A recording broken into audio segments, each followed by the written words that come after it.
The rain started. And so did everything else. The dark evening in the empty house. Alice had always loved silence. She adored reading books, losing herself in worlds of words where time stood still and reality faded into the background. Tonight, she had decided to stay home alone. Her parents had gone to a party, and her older brother was, as usual, out with his friends. The house was empty, quiet, and the only sound was the rain tapping against the windows, reminding her that a storm was raging outside. She grabbed a book she had been meaning to read, a thriller promising tense moments and unexpected twists. She turned on a small lamp beside her chair, wrapped herself in a blanket, and began reading. The book hooked her from the first page. Alice didn't even realize an hour had passed.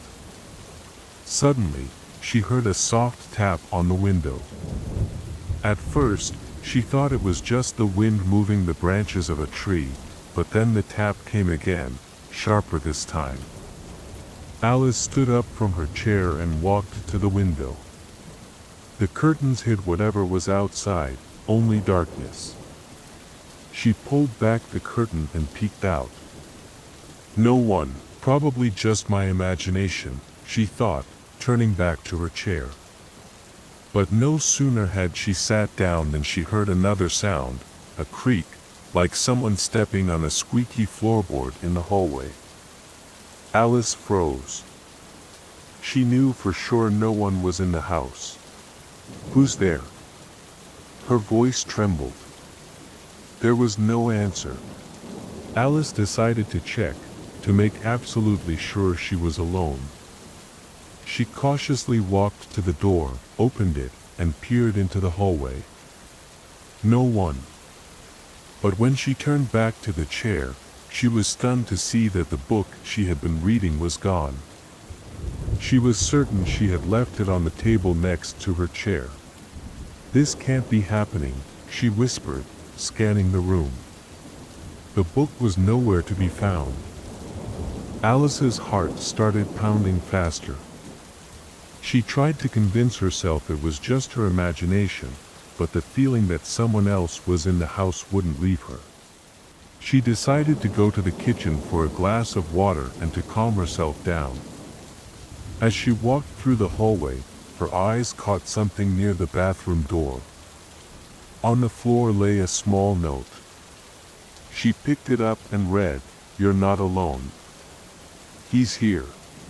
A chill ran down her spine.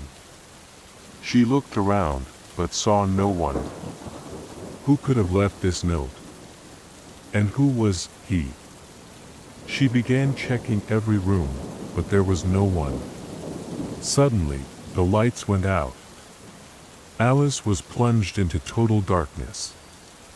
She tried to stay calm, but her heart was racing, threatening to leap out of her chest. She knew where the candles were kept and began to search for them blindly. When she finally found one and lit it, she saw that something had changed in the room. On the wall where there had once been nothing hung a portrait of a stranger. The man was staring at her, and his gaze was so real, so intense, that Alice felt as if he were about to speak. Alice decided to call her parents, to tell them about what was happening. She grabbed her phone, but the screen was black. She tried to turn it on, but nothing worked. Then, unexpectedly, the phone rang. It was her parents. Alice answered it, relief flooding her chest. "Mom, something strange is happening," she began, but the voice on the other end interrupted her.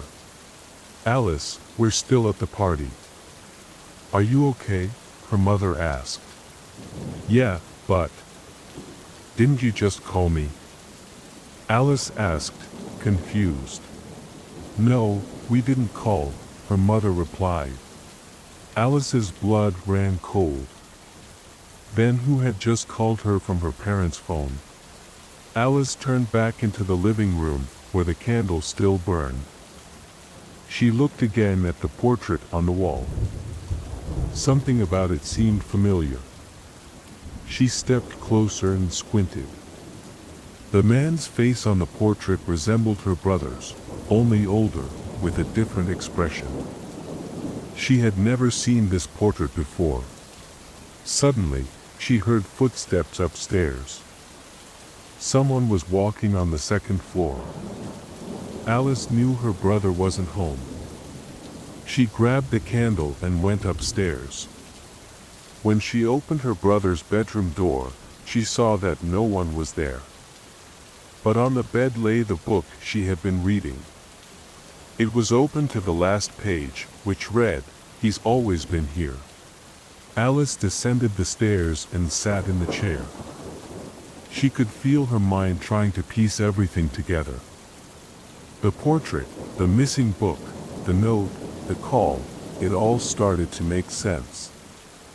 She remembered how her brother used to joke about there being a ghost in the house. She had never believed him, but now she realized it was true. Suddenly, she heard someone sit in the chair across from her. She looked up and saw the same man from the portrait. He was staring at her, his eyes filled with sadness. "I didn't want to scare you," he said. "I just wanted you to know the truth." Alice couldn't say a word. She understood now. This man, this ghost, was her grandfather, who had died many years ago. He had always been in this house, but he had never shown himself. "Why now?" she whispered. "Because you're the only one who can hear me," he replied. Alice woke up in the chair. The candle had burned out, and the portrait was gone from the wall. But she knew it hadn't been a dream. She could still feel her grandfather's presence and now understood that she had never truly been alone in that house. This story stayed with her forever, a reminder that sometimes the most terrifying secrets aren't in books, but in real life. Story 2. Home Alone with a Book. 20-year-old Max always enjoyed spending time alone. His parents had gone away for the weekend to visit friends, leaving him in their big country house. The evening was quiet, with rain tapping on the windows and the wind rustling the tree branches outside. Max decided to spend the time reading a book his friend had recommended. It was a detective novel called Shadows of the Past. He wrapped himself in a blanket, sat in a chair by the fireplace, and started reading. The book was gripping. It told the story of a series of murders in a small town, and each chapter ended on a suspenseful note. Max got so immersed in the story that he lost track of time. But then, suddenly, he heard a noise. Something had fallen upstairs. Max froze for a moment. He knew the house was empty. His parents wouldn't be back for 2 more days. He put the book down and listened carefully. Again, he heard something, footsteps. He grabbed his phone to call his parents, but there was no signal. The storm must have damaged the lines. Max decided to go upstairs, holding a baseball bat in his hand. The footsteps seemed to be coming from his parents' bedroom. He opened the door and froze. A man wearing a mask was sitting on the bed. He held a knife and stared directly at Max. "You shouldn't have come in here," the man said, his voice calm but threatening. Max started backward, slamming the door shut. He heard the man laugh and then footsteps getting closer. Max ran to his room, locked the door, and wedged a chair against it. He tried calling the police, but his phone was dead. Suddenly, he noticed something on the floor, a note that hadn't been there before. It read, "You're next." A cold chill ran through Max. He remembered the book he had been reading. In it, the killer left notes for his victims. He opened the book randomly and saw that the next chapter was titled The Final Step. His heart raced. He realized this wasn't just a coincidence. Max decided to hide in the basement. He ran to the stairs but suddenly remembered he'd left the book in his room. He went back, but the book was gone. Instead, there was a knife on the floor, similar to the one the man in the mask had been holding. Max heard footsteps outside the door. He grabbed the knife and ran to the basement.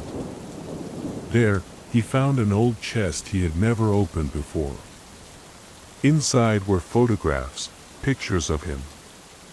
On the back of each was a date, as if someone had been watching him.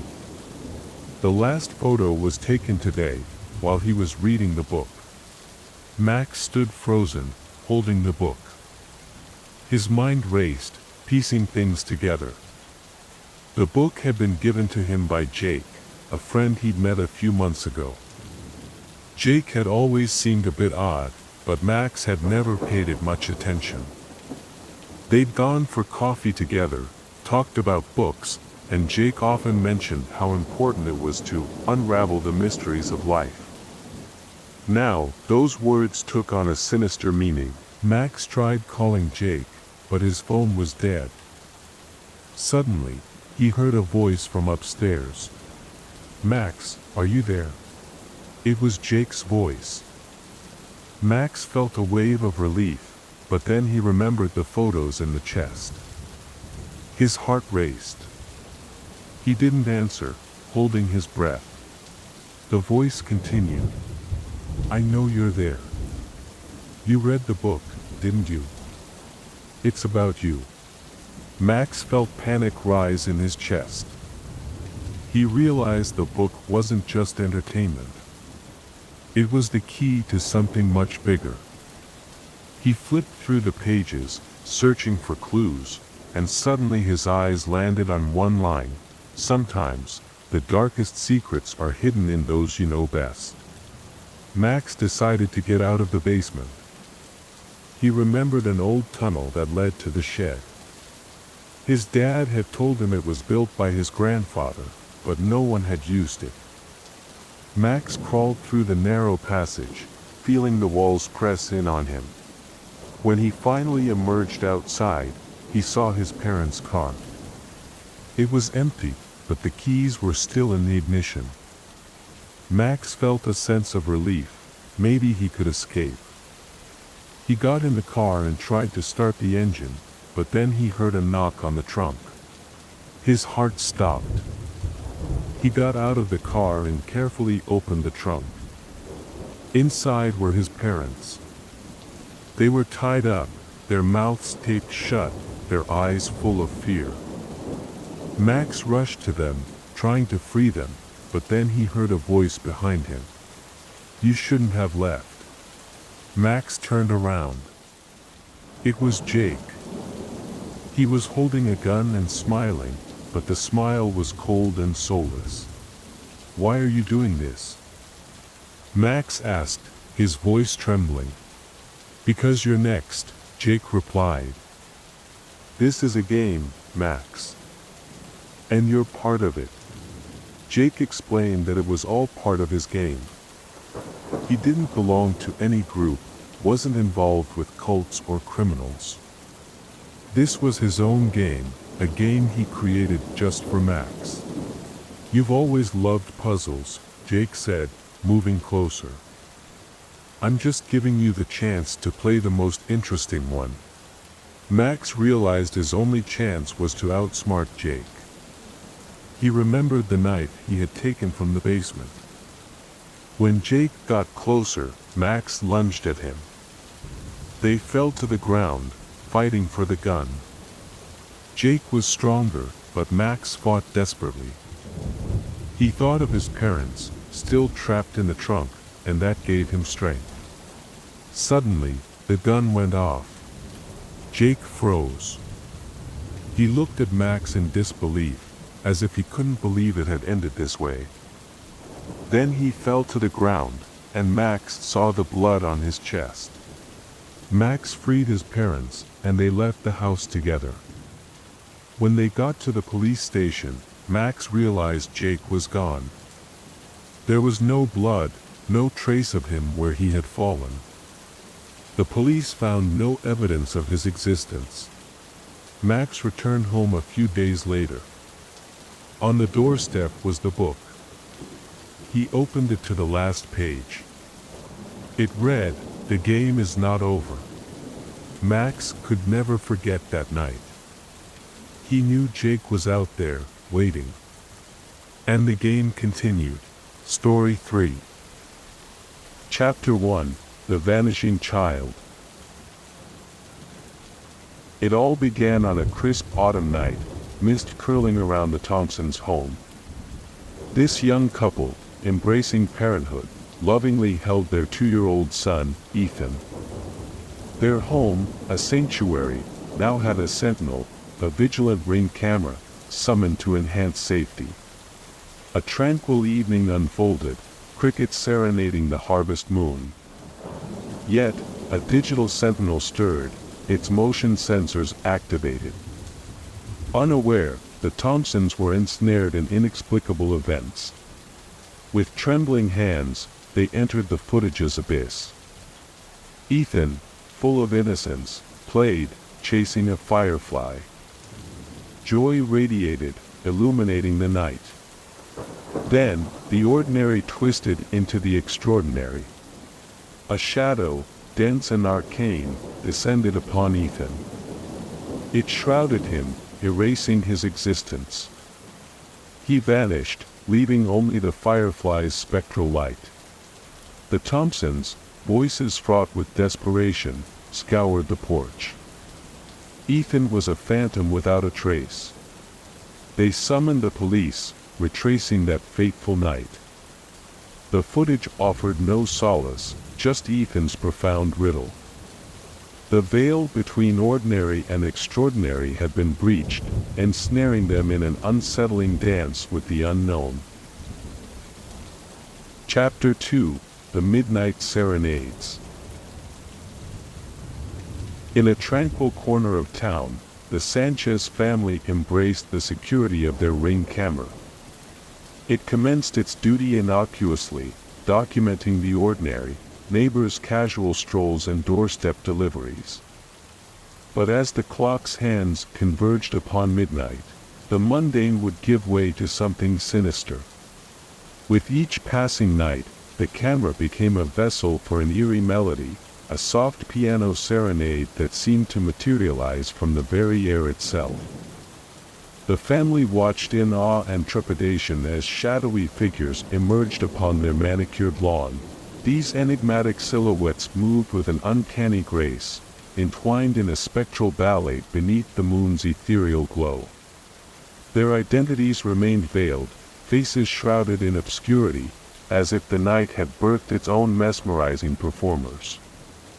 The Sanchez family, transfixed and terrified in equal measure, could do naught but bear witness to this macabre dance orchestrated by unseen hands. Desperation finally overcame fear, leading the Sanchezes to seek solace in the counsel of a paranormal investigator. To their astonishment, this expert of the unknown was equally confounded by the spectral soiree unveiled by the ring camera.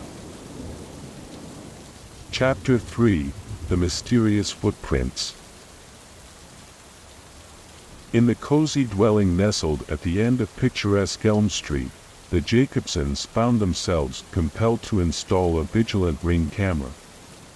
This decision followed a series of inexplicable occurrences that had wrapped their lives in an unsettling enigma. With each new morning's light, the canvas of their garden unveiled an unworldly masterpiece. A perplexing trail of footprints, unlike any left by human or earthly creature, meandered gracefully towards the front door. These imprints wove an intricate tapestry, resembling a fusion of archaic symbols and bewildering hieroglyphs, their origin a tantalizing enigma. The neighborhood, much like the Jacobsons themselves, stood mystified, unable to decode the cryptic language etched upon their garden's floor. Fueled by an insatiable blend of curiosity and disquiet, the Jacobsons sought the sagacious counsel of a local historian. In this scholar's wisdom, they glimpsed a thread connecting their earthly realm to something ethereal, something far beyond the boundaries of ordinary comprehension. Chapter 4: Unveiling the Enigma. As Willowbrook's once peaceful streets brimmed with eerie occurrences caught on Ring cameras, the neighborhood transformed into a labyrinth of unanswered questions. Families locked their doors, pulled their curtains shut, and whispered about the chilling footage. Was it technology gone awry or something far more sinister? Willowbrook became a town shrouded in mystery, its once ordinary life forever altered by the unsettling videos captured on Ring cameras. However, amidst the inexplicable and the eerie, there existed a common thread woven into these stories. Families from different corners of this quaint neighborhood were bound by the inexplicable, the unexplainable, and the unfathomable, all witnessed through their vigilant Ring cameras. Ethan, the innocent child who vanished into thin air, the Sanchez family, bewitched by spectral dancers in the moonlight, and the Jacobsons, baffled by cryptic footprints leading to their doorstep, they all shared a common journey into the unknown.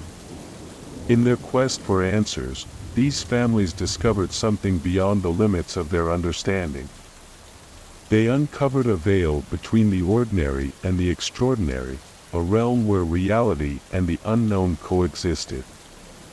This was not the stuff of fiction, but the unsettling reality of Willowbrook, where the Ring cameras had become silent witnesses to enigmatic mysteries.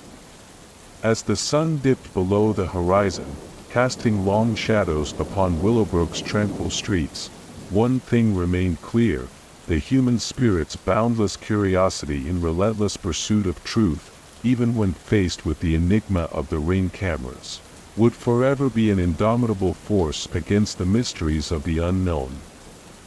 And so, the residents of Willowbrook continued to live their lives, cautious yet unafraid, knowing that the line between the ordinary and the extraordinary could blur at any moment. We are not alone.